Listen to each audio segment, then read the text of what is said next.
আজি আমি এইখন সংবাদমেল আয়োজন কৰা হৈছে কাৰণ আমাৰ বৰবৰী বগেমাৰী গাঁৱত যিটো ভূমিৰ বিবাদ হৈ আছে সেই বিবাদক লৈ বিভিন্ন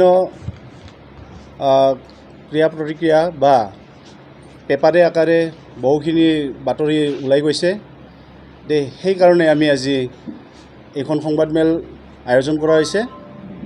এতিয়া কথাটো হ'ল যিটো ভূমিক লৈ বিবাদ হৈ আছে এই ভূমি আমাৰ যুগ যুগান্তৰ ধৰি আমাৰ আজু ককাৰ দিনৰ পৰাই ইয়াতে বড়ো মানুহে জংঘল কাটি পেলাই এই আদিম যুগতে যে জংঘল চাফা কৰি তাৰে গছ গছনি চাফা কৰি ইয়াতে বসবাস কৰি আহিছে আৰু জংঘলীয়া এটা পৰিৱেশৰ পৰা মানুহ বা অন্যান্য খেতি বাতি কৰাৰ কাৰণে উপযোগী ভূমি কৰি ৰাখিছে আৰু সেইটো আজি আমি প্ৰায় 150-200 বছৰ আগৰ পৰাই ইয়াতে বসবাস কৰি আহিছোঁ আৰু উপভোগ কৰি আহিছোঁ। গতিকে এই ভূমিত আজি 150-200 বছৰ ধৰি কোনো সম্প্ৰদায় বা কোনো অন্যান্য অনুষ্ঠানৰ তাত কোনো চিন চাপ আমি দেখাও নাছিলোঁ বা দেখাও নাই আৰু কোনেও ইয়াত তাৰমানে বেলেগ অনুষ্ঠান প্ৰতিষ্ঠান বা কোনো সম্প্ৰদায় ইয়াত নাছিলে। গতিকে এতিয়া যিটো ঘটনাটো হৈছে সেইটো হৈছে কি বৰবৰী ৰেভিনিউৰ 326 নং দাগৰ যিটো ভূমি তাত আমাৰ বগেমাৰীৰ গাঁওৰাজা থান আছে। আজি 200 বছৰ পুৰণি গাঁওৰাজা থান আৰু সেই দাগত অতি কমেও 20 বিঘা মাটি আছে। সেই 20 বিঘা মাটিৰ ভিতৰত আমি বগেমাৰী সমাজে মাত্ৰ 1.5 পৰা 2 বিঘা মাটিত শ্মশান আৰু গাঁওৰাজা থান স্থাপন কৰি পেলাই সেইটো যুগ যুগান্তৰ ধৰি আমি কৰি আহিছোঁ, উপভোগ কৰি আহিছোঁ। গতিকে আজি সেই ভূমিটো অন্যান্য ব্যক্তিসকলে নিজৰ ভূমি বুলি দাবী দাবা বা আমাক ধমকি দিবলৈ ওলাইছে কাৰণ এই বসুন্ধৰা 3.0 তাৰে কিছুমান সুযোগ বা সুবিধাটো লৈ পেলাই এই কিছুমান মুষ্টিমেয় ব্যক্তিসকলে যেনেবা ভাৰেগাঁৱৰ কিছুমান মুষ্টিমেয় ব্যক্তিয়ে তেওঁলোকৰ বিহুৱা 5-6 বিহুৱা দলৰ মাটি থকা বুলি ইয়াতে আজি 2025 চনত যেতিয়া বসুন্ধৰা 3.0 আহিলে তাত অনলাইন কৰি পেলাই জিঅ' টেগ কৰি পেলাই আমাৰ লগত এতিয়া বিবাদৰ এটা সৃষ্টি কৰিছে। গতিকে কোনোবা ব্যক্তি বা কোনোবা অনুষ্ঠানে যদি চৰকাৰী মাটিত অনলাইন কৰে তাত আমাৰ ক'বলগীয়া নাই, কিন্তু ক'বলগীয়া বিষয় এইটোহে য'ত নেকি 20 বিঘা মাটি আছে সেই 20 বিঘাৰ ভিতৰত আমাৰ 1.5 বিঘা 2 বিঘা মাটিত য'ত বড়ো সমাজে পূজা অৰ্চনা কৰে, গাঁওৰাজা পূজা পাতে সেইখিনি ঠাইতহে তেওঁলোকে যে বিহুৱা দলৰ কাৰণে আজি মাটি বা ভূমি বিচাৰিছে বা তেওঁলোকৰ মাটি বুলি দাবী কৰিছে সেইটো এটা আশ্চৰ্যকৰ বিষয়। গতিকে সেই বিষয়টো লৈয়ে আজি বহুখিনি বাদ বিবাদ হৈ গৈছে। যোৱা 8 মাৰ্চত আমি যেতিয়া আমাৰ গাঁওৰাজা থানক সংৰক্ষণ কৰাৰ কাৰণে গাঁওৰাজা থানৰ পূব দিশে আমি কাটাতাৰ আৰু কিবা এই চিমেণ্ট পষ্টৰ আমি বেৰা দি পেলাই গৰু ছাগলী বা কোনোবা মানুহ অহা যোৱা কৰা সেইটো তাৰমানে এটা যিহেতুকে আমাৰ থানটো পবিত্ৰ স্থান সেইটো সংৰক্ষণ কৰি ৰখাৰ কাৰণে আমি বেৰা দিছিলোঁ।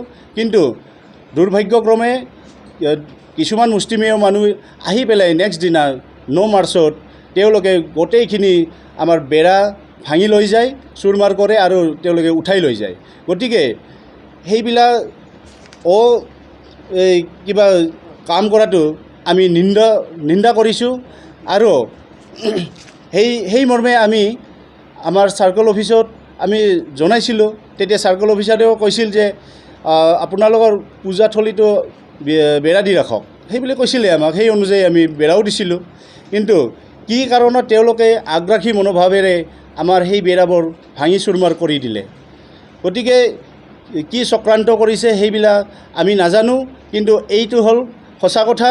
আমি যিহেতুকে ভূমিপুত্ৰ হিচাপে আমাৰ আজু ককাসকলে আমাক যিটো ভূমি দি গৈছে সেইখিনি ঠাইত আমি পূজা পাতল কৰিয়ে আছোঁ বা থাকিমো ভৱিষ্যতে।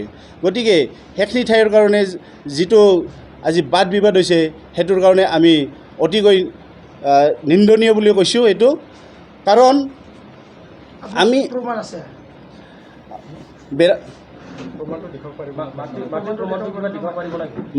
মাটিৰ প্ৰমাণ আমাৰ তৌজি খাজনা আমাৰ অলৰেডি 2012 চনলৈকে আমাৰ ইয়াতে তৌজি খাজনা দিয়া ৰেকৰ্ড আছে। গতিকে চৰকাৰী চিলিং মাটিত আমি তৌজি খাজনা হিচাপে সেইটো দি আহিছোঁ, সেইখিনি আমাৰ প্ৰমাণ আছে তাত। আৰু তাত যে আমি দখলী স্বত্ব, সেই দখলী স্বত্বটো আমাৰ যিটো পূজা অৰ্চনা কৰা ঠাই, যিটো থানশালীটো প্ৰত্যেক অঞ্চলৰ ৰাইজে গম পায়, প্ৰত্যেক ৰাইজে দেখা পাইছে। গতিকে সকলো ৰাইজে ক'ব পাৰে যে আমাৰ এইটো বগেমাৰীৰে থানশালী। গতিকে সেইখিনি ঠাইত প্ৰমাণ সেইখিনি আছে, সেইখিনি দিব পাৰোঁ আমি।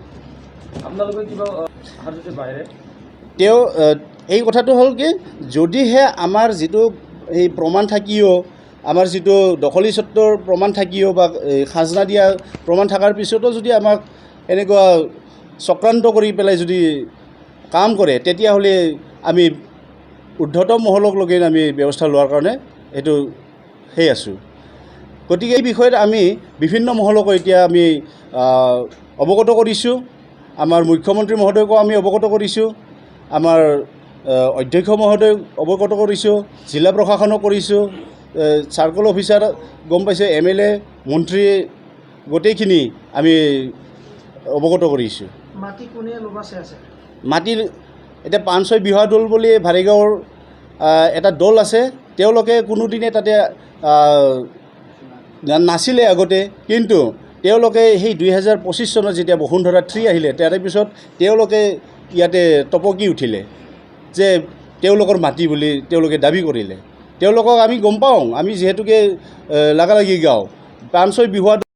নেক্সট দিনা আমাৰ সৰুপেটাৰ IC ছাৰে আহিছিলে ইয়াতে গ্ৰাউণ্ড ভিজিট কৰাৰ কাৰণে, অংগনবাদী মডেল চেণ্টাৰটো জাগাখিনি চোৱাৰ কাৰণে। সিদিনাখনো আকৌ ঠিক ছেম ঘটনা হ'ল। সেই ঘটনাটো তেওঁলোকে বিভিন্ন সাম্প্ৰদায়িক মন্তব্য বাক্যবান আমাক নিক্ষেপ কৰিছে।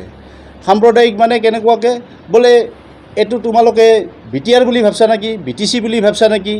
এইটো BTR নহয়, BTC নহয়, এইটো আমাৰ জেগা, আমাৰ জেগাত আমাৰ নিয়ম মতে কাম কৰিব লাগিব, আমাৰ কথা মতে কাম কৰিব লাগিব। সেইবিলাক সাম্প্ৰদায়িক বা অসাংবিধানিক কথা। আৰু তেওঁলোকেতো সেই পৰ্যন্ত গ'ল য'ত নেকি কমিউনেল এটা ফিলিংছ আহি যায়। এতিয়া ক'লে কি তোমালোকক ঘৰ দুৱাৰ জ্বলাই দি পঠিয়াই দিম। এতিয়া আমাক ক'ত পঠিয়াই দিব? আমি ভূমিপুত্ৰ হৈ নহয়। এইটো অনুপ কলিতা বুলি এজন টিচাৰৰ মুখৰ পৰা ওলাই আহিছে। গতিকে আমি ভূমিপুত্ৰক আমাৰ সংখ্যাত কম বুলিয়ে তেওঁলোকে কৈ আছে তোমালোকে সংখ্যাত কম, আমি 400-300 ঘৰ আছোঁ। গতিকে সেই সংখ্যাটো লৈ পেলাই তেওঁলোকে যিটো আক্ৰমণ কৰিছে আমাক বাক্যৰে, এতিয়া এইটো কমিউনেল যিটো ডাইলগ দিলে, ঘৰ জ্বলাই দি পঠাই দিম, ক'ত পঠাই দিব আমাক? আমি অসমৰ ভূমিপুত্ৰৰ ঠাই আৰু ক'ত থাকে? নিজ জন্ম ঠাইৰ বাদে ভূমিপুত্ৰৰ ঠাই আৰু ক'ত পঠাই দিব? গতিকে সেইবিলাক অসাংবিধানিক কথা বা সাম্প্ৰদায়িক কথা, সেইবিলাকে আজি সমাজত এটা বিশৃংখল পৰিৱেশ সৃষ্টি কৰাৰ কাৰণে তেওঁলোকে ষড়যন্ত্ৰ কৰি আছে।